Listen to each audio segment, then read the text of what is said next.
Hello, I'm Patricia Kassim, Ontario's Information and Privacy Commissioner, and you're listening to Info Matters, a podcast about people, privacy, and access to information. We dive into conversations with people from all walks of life and hear real stories about the access and privacy issues that matter most to them.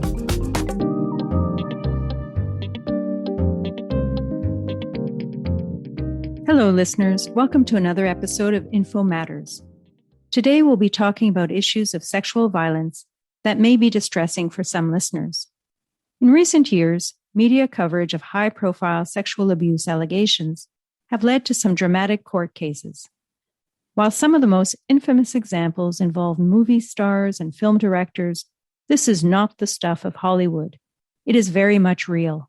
These notorious cases have led to a greater awareness of this very serious issue and have encouraged women from around the world to begin sharing their experiences of sexual violence on social media through the hashtag #MeToo.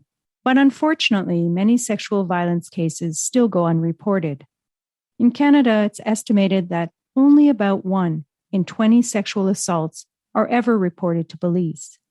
And of those that are reported, 4 in 5, or 80%, are closed and filed away without any charges being laid. This surprising percentage of unfounded cases sees the attention of victim advocates, those who work tirelessly to support survivors of sexual violence. It's fueled public concerns about transparency and accountability of police decision-making processes and how survivors of sexual violence experience the criminal justice system as a whole. Maintaining trust between police services and the communities they serve matters. It really matters. Trust is critical to maintaining public safety and effective policing. That trust is built on transparency and confidence that the actions of police are fair, well-informed, and reflect community values, all the while being respectful of the privacy rights and dignity of the victims.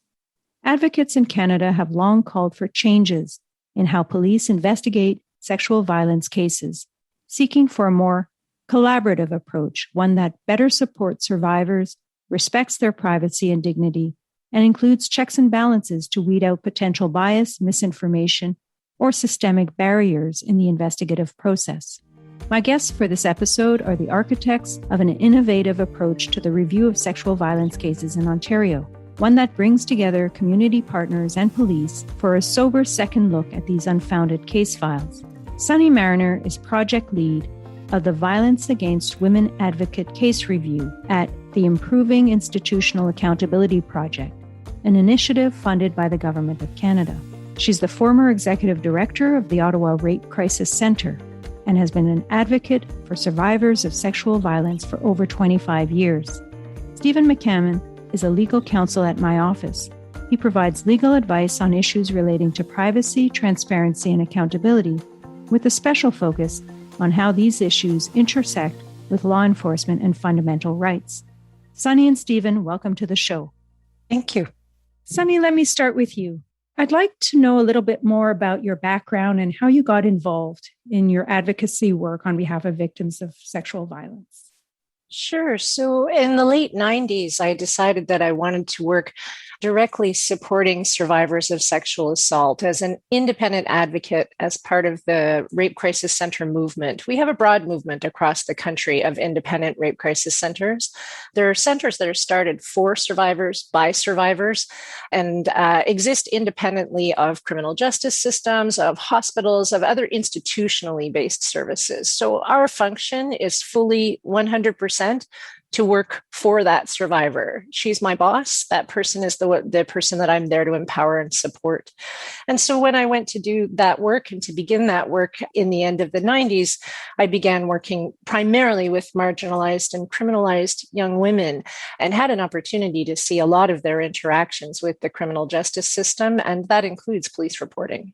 So I rhymed off a few statistics in my introduction, but of course you're the expert, and I'm hoping that you can elaborate a little bit on the extent of the problem that we're facing in Ontario and in Canada today. Well, absolutely. Sexual assault is actually one of the violent crimes with the lowest reporting rates. And that's not just true in Canada, but that's true worldwide. Unfortunately, in Canada, we've seen reporting hover right about 10% of all sexual assaults are reported to police. And it stayed that way for probably about 20 years. And then it actually dipped down lower than that to 5% of all sexual assaults being reported to police as of the 2014 General Social Survey statistics. So that means that 95% of all sexual assaults are never accessing the criminal justice system at all.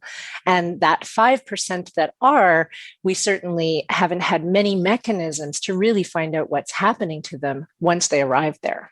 So I imagine those that do go forward, it's only a smaller proportion of those in which charges are laid. And then, of course, an even smaller proportion of those that result in conviction. Is that the kind of funnel approach that you've been seeing? Absolutely. This is what we call case attrition. And this is one of the things that actually gave rise to why we looked into creating the Violence Against Women case review model. Because sexual violence cases, we all tend to know that they have very low reporting rates. What I think the average citizen doesn't know is that even of those cases that are reported to police, fully 4 out of 5 don't proceed. So they may stop because they're deemed to have insignificant evidence, or they may stop because they are deemed unfounded, meaning that the investigators believe that no crime occurred or was attempted. They may stop for a number of reasons, but the ultimate outcome means that of 5 survivors, only one of those is going to be able to walk through the front door of the criminal justice system through seeing their case result in charges. So what was your aha moment when you realized that this was a big social problem that you wanted to devote your career, your life to addressing? That actually came through the experiences of several young women that I was doing support and advocacy work with. One case in particular, I learned of a young woman who was 12 years old and had been impregnated by her abuser.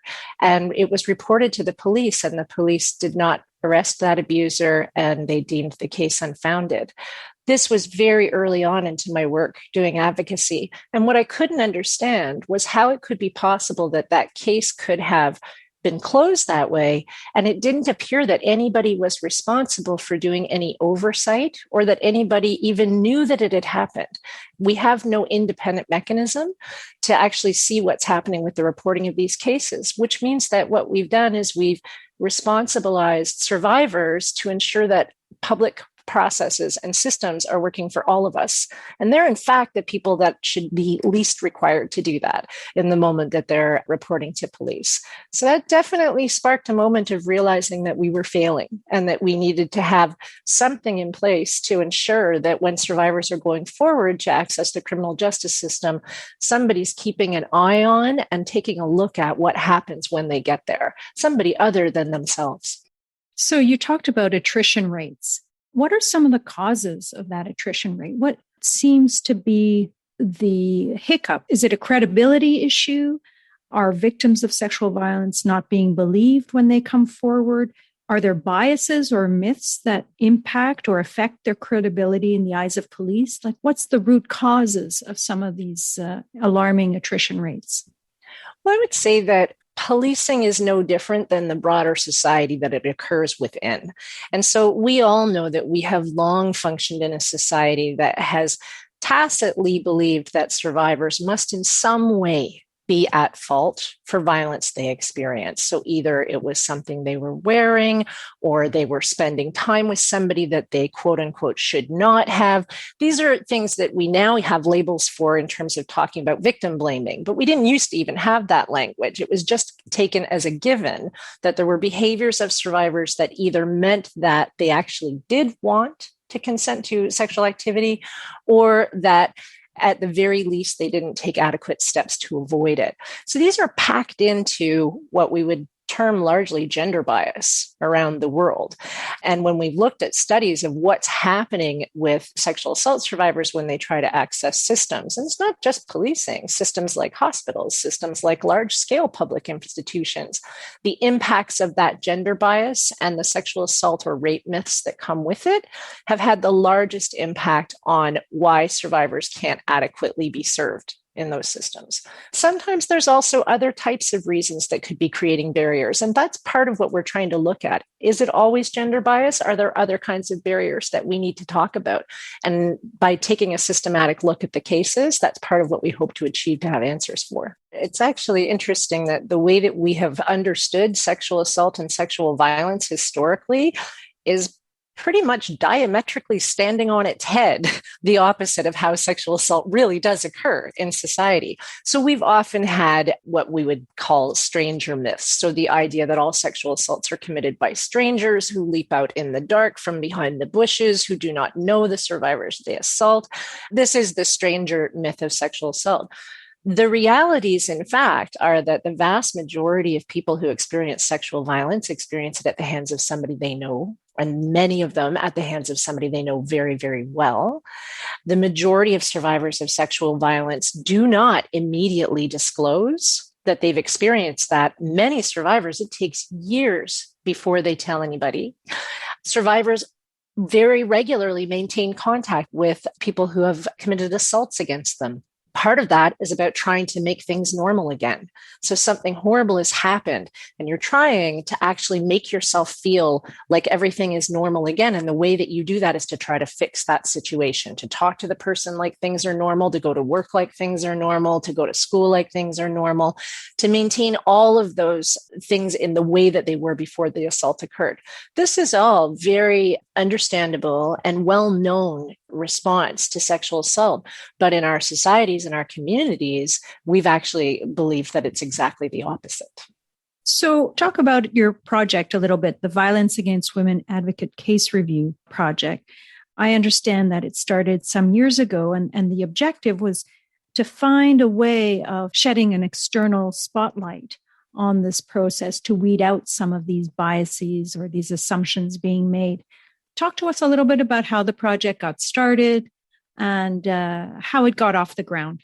So really, soon after I started working directly with survivors whose cases were not progressing in the criminal justice system, that launched probably a decade-long search for practices people were using that were working better than what we had. So, a first question we like to ask ourselves is there anywhere that this is actually working? Is there anywhere that's applying something that's fixed the issue?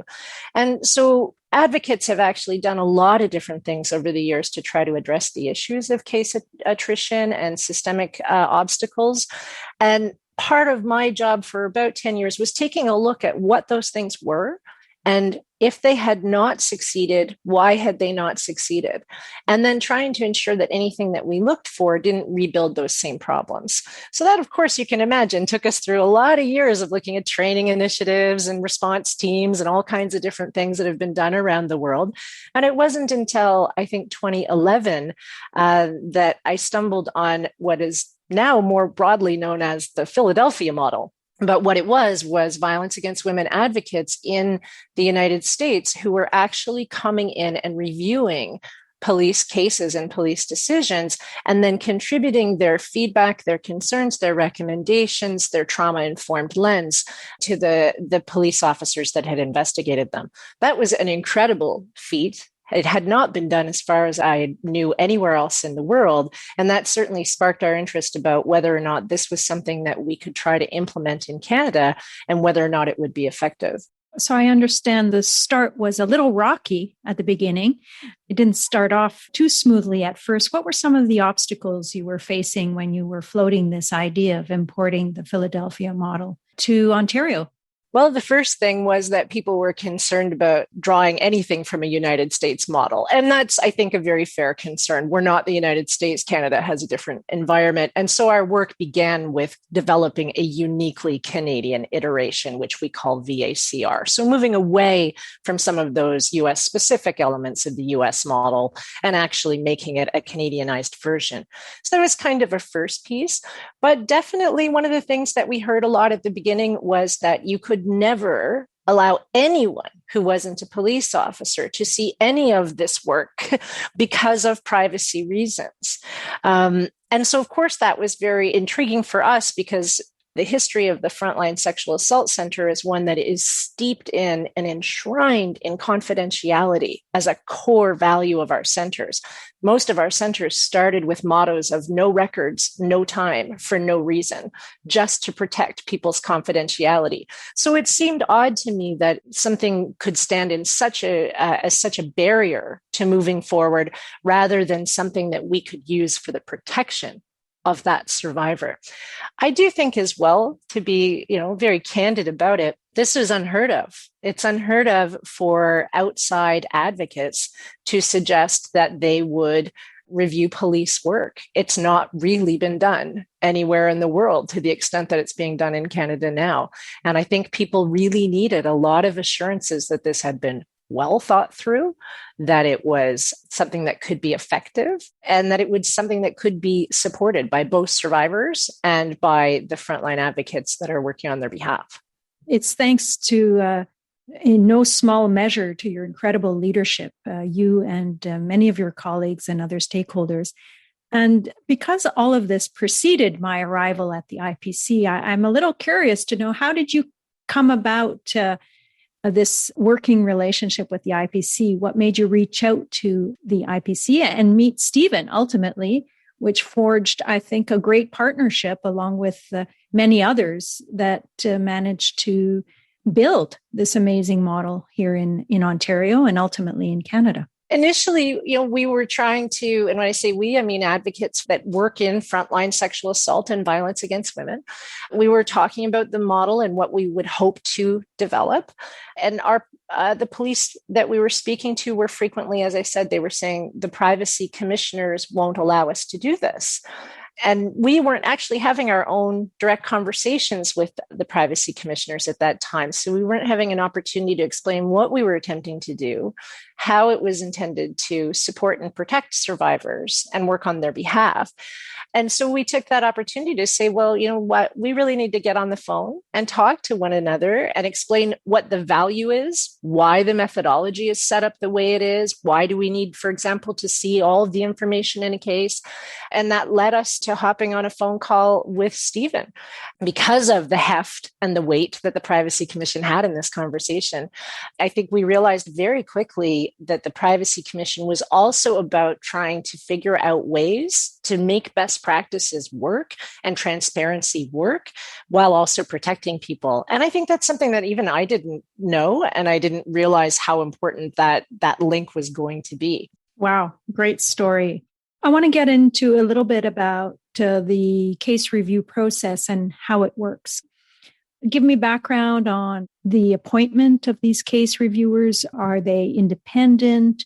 How often do these case reviews occur? And ultimately, what happens when case reviewers disagree with police decisions not to lay charges? So we review cases quarterly. And the reason we do that is our mandate is to look at every case that was not cleared through a charge. So meaning the case has been investigated, a police officer has made a decision about whether or not they can lay a charge in that case, and they have said they cannot. The reason why they have said they cannot does not matter from a case review perspective. We want to look at all of those different reasons. And we do that quarterly to try to make sure that if I'm reviewing, I'm seeing that case no more than 3 months after the police cleared it. Because if you're the survivor and you're told your case isn't moving forward, that's actually causing you harm every day that you have to live with that feeling that there's nobody supporting you within the criminal justice system. It's really important that we look at absolutely everything that the officer looked at when they made their decision. Because if I'm not seeing the same things that the officer saw, then I'm not going to come to an informed perspective on that case. I might say, you didn't do this, and the officer might say, yes, I did. It's just you didn't see it. And who we choose to do this is kind of the core piece of case review that is so different than other types of case reviews in the past.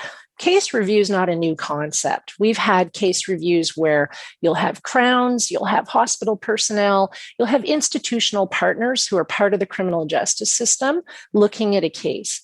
What we've done is the people that we've involved in the case are frontline advocates who are independent of those services.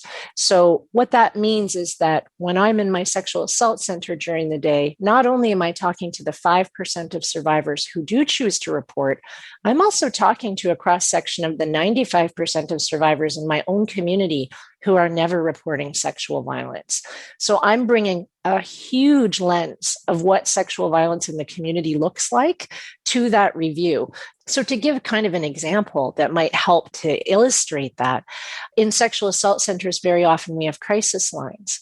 We might repeatedly get calls on our crisis line about a perpetrator who has certain types of behaviors, or about an address where, say, a landlord is repeatedly sexually assaulting female renters in the building. We'll have heard that. That doesn't mean the police are aware of it, because none of those people may have reported.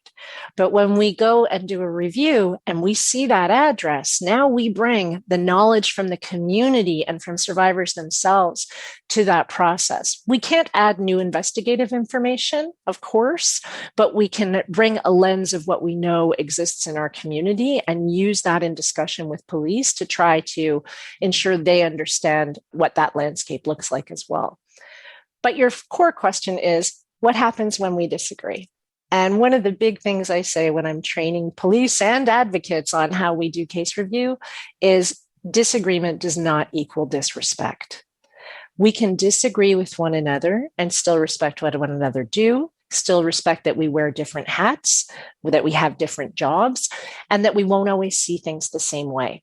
And so I encourage advocates and police to get comfortable challenging one another's perspectives. And sometimes that's our biggest challenge, because we're not very comfortable sometimes being challenged in our areas of expertise. Very few of us are. And it can take a little time to feel like you're getting valuable feedback from others around that. So we certainly work on trying to promote an environment where people can challenge one another. But ultimately, decision-making is left to police. I, as a reviewer, can look at a case and say, I believe this case should be reopened. And I believe it should be reopened for this reason and this reason and this reason. If Stephen's the investigator and he says, well, I disagree with you, well, now we're going to debate it. But at the end of the day, the case reviewers were not investigators, and we have not been empowered to overrule police decisions. So, Sunny, in terms of the results that you've seen come out of the experience you've had so far with this model, how have victims, the actual victims of sexual violence, responded to it? Do they feel any more supported knowing that there is this community review of their case that will take place every quarter?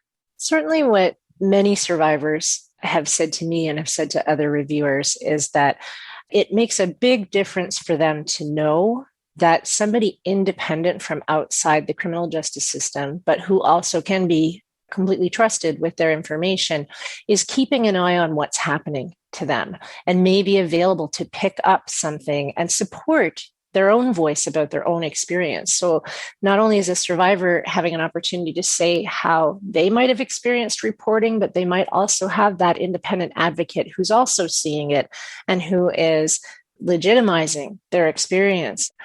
So I think a really important support to survivors that's been created is that finally there is somebody non-institutional who's looking at these cases and will raise a hue and cry, as they say, whether that survivor feels able and empowered to do so right now in their life or not. And in addition to individual victims, have you found that this model has helped improve transparency and accountability of police decisions more systemically? Is it actually helping root out some of the biases and barriers that you spoke of earlier? It's such an interesting question. So we're now about 5 years in to our very first reviews. We began in Ontario, but we very quickly ended up moving to other provinces. So the work that was done between the IPC in Ontario, myself, we then took that work out nationally across Canada, which means that there's a really wide variety of different experiences. One of the first quick wins that we've seen with case review is a vast improvement just in the basic documentation of the case. One of the things that has surprised a lot of people across Canada about sexual assault investigations is that some of them are a couple of paragraphs long. There's actually very, very scant investigation into some of these files, or if there's a lot of investigation, sometimes it's never been written down, it's never been formally documented. Nobody would ever be able to go back and take a look at what occurred. And this is a legal document that's actually recording, the only recording of what occurred in that investigation. So as part of case reviews, we need the files to be in a condition where you can understand what steps were taken, when they were taken, who they were taken by, which will be critically important if those cases are ever reopened. And that one is actually one that's worked out really well in the last couple of years. We've seen the quality of files vastly improving to a point where not only can we now tell much more frequently what occurred in the case, but also, if we're lucky, that also means that cases that move forward to the Crown have a lower chance of being withdrawn or dismissed because of issues with the file or the record keeping or the documentation. Have there been examples of cases or investigations that have been reopened as a result of your intervention and the broader perspective that you bring to the table? Well, one of the great things about our confidentiality agreements are that I can't tell you specifics that come out of our individual reviews through the privacy framework that we've created. But what I can tell you, because I work with teams all over the country, is absolutely across Canada, different cases have come to different places as a result of reviews. And we certainly have seen some historical cases that have been looked at that have resulted in action today. So while this model has certainly helped improve transparency, I could just imagine all the privacy concerns for the victims involved, particularly when such sensitive information about traumatic experiences they've had gets shared with external case reviewers. God forbid that this privacy hesitancy should drive down reporting even further. So you mentioned earlier that case reviewers have to have access to all the same information police do in order to come to a reasoned judgment of or assessment of the unfounded cases. And so that's access to a lot of information, clearly. So, Stephen, let me turn to you and ask you to tell us a little bit about the privacy components of the framework to which you greatly contributed.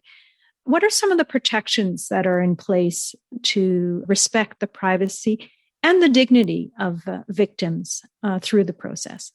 Happy to share on that, Commissioner. The privacy safeguards are built in from the structural level down to the operational level.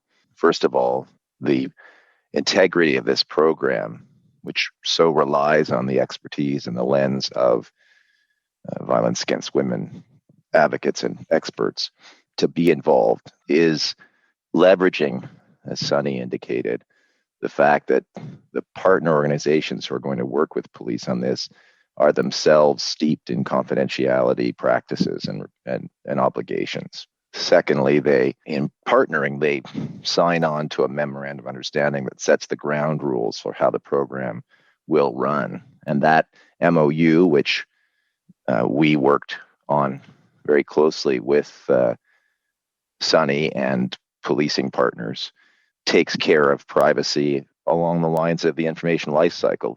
Whatever information is at issue, and it's very sensitive information in police files, particularly when we're talking about police investigative files on cases involving sexual violence. So all of that has to be taken into account, and the MOU and the confidentiality undertakings that are required of the individual case reviewers all dictate that because the reviewers need access to the full file in order to perform their essential function, they have to respect the confidentiality of that information. They can't take it elsewhere. They, in fact, don't have ability to take the information outside of police facilities or police systems. And they're going to be subject to, those reviewers are going to be subject to some background checks before they sit in the chair.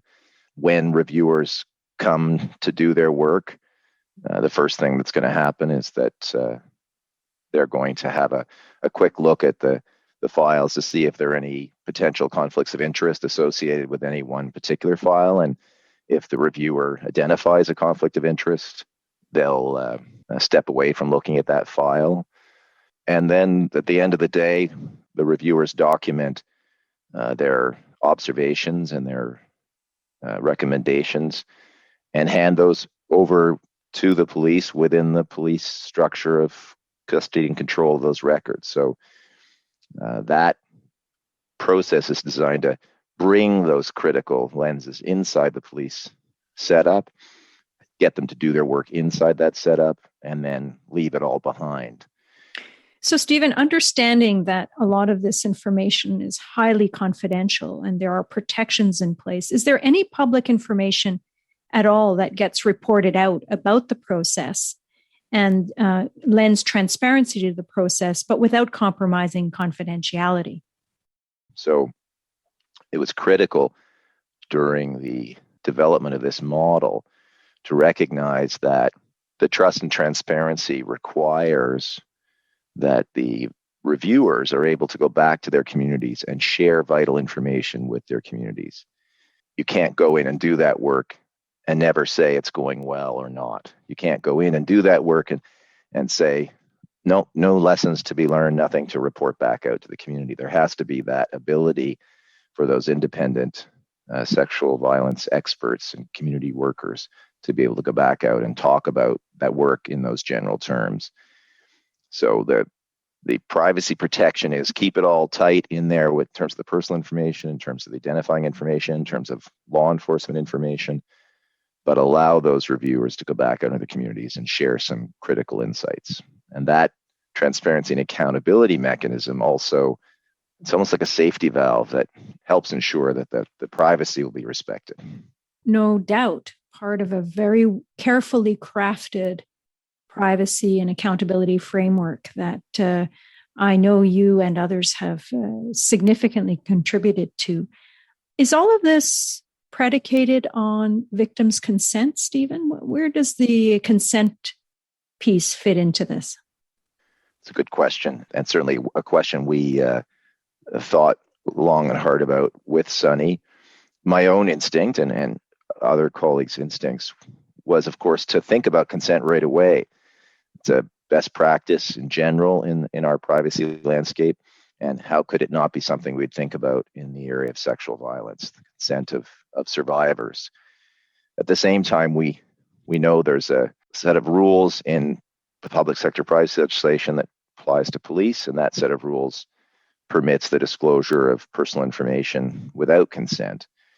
And so given that it was so critical that this important project be effective, in order to be effective, not only do the reviewers have to have access to the full file in virtually all cases, but it's also vital that they are able to review all cases cleared other than by charge, or if the numbers are too large, a true random selection of those cases.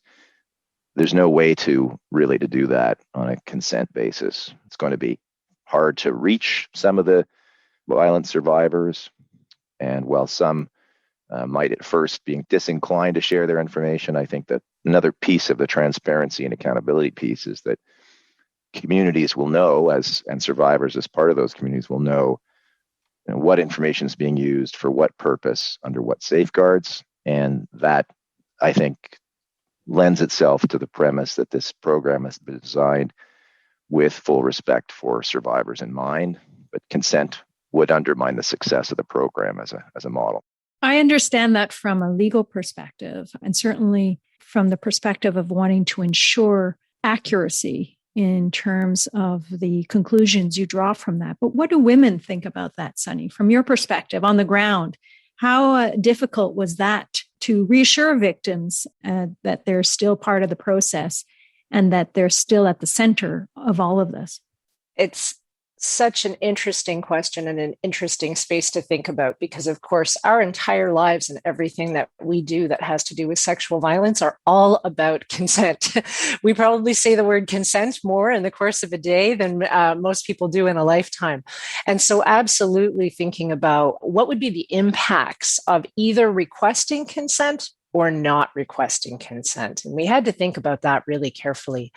And there were definitely some areas where we realized that asking for individual consent on each and every case, in fact, would be treating case review completely differently than anything else that we do in the sexual violence investigation.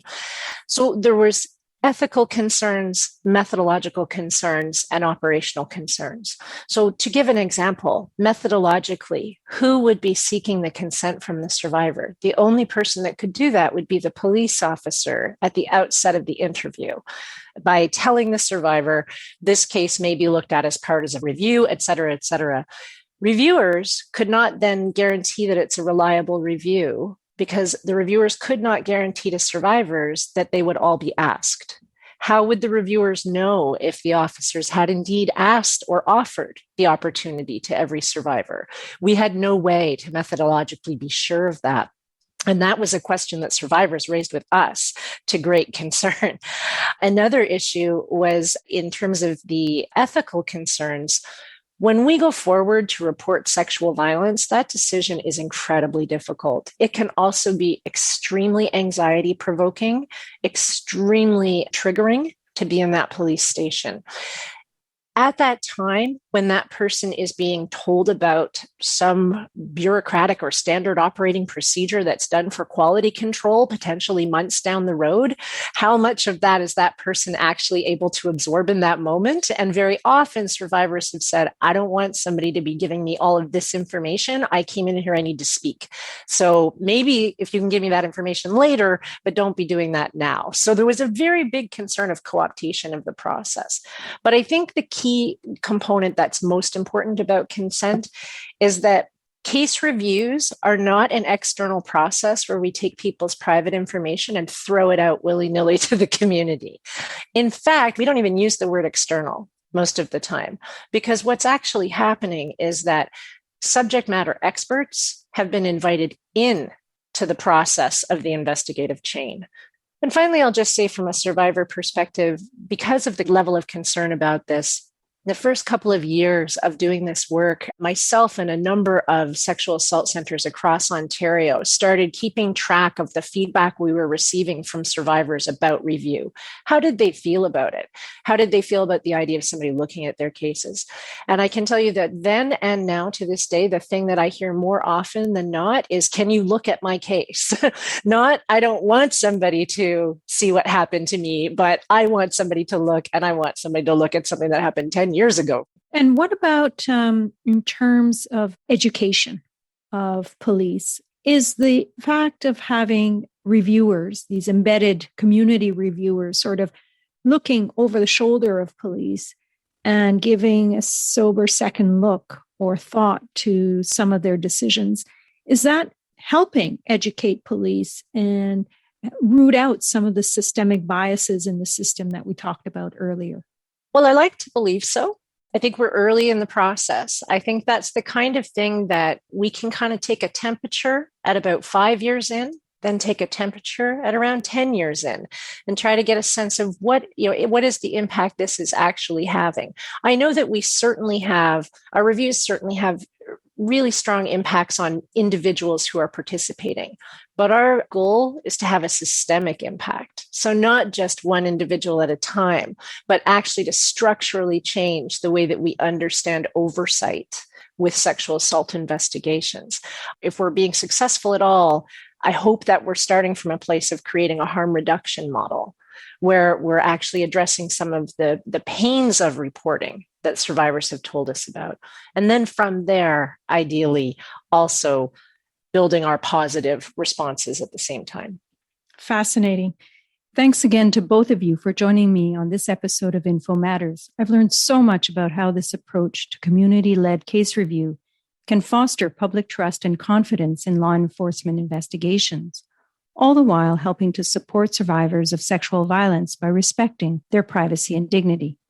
This is very important work you're doing, and it's changing the way sexual violence cases are being investigated across Canada, and ultimately giving voice to those victims of sexual violence and giving them confidence to report cases in the first place. You should be justifiably proud of this accomplishment. Your passion has moved mountains, and on behalf of Ontarians, we thank you. For listeners out there who want to learn more about our work on this and other access and privacy topics, you can visit our website at ipc.on.ca. You can also contact our office for assistance and general information about Ontario's access and privacy laws. Well, that's it for today, folks. We hope you found this episode informative. Thank you for listening, and until next time. I'm Patricia Kassim, Ontario's Information and Privacy Commissioner, and this has been Info Matters. If you enjoy the podcast, leave us a rating or review. If there's an access or privacy topic you'd like us to explore on a future episode, we'd love to hear from you. Send us a tweet at IPC Info Privacy or email us at podcast@ipc.on.ca. Thanks for listening, and please join us again for more conversations about people, privacy, and access to information. If it matters to you, it matters to me.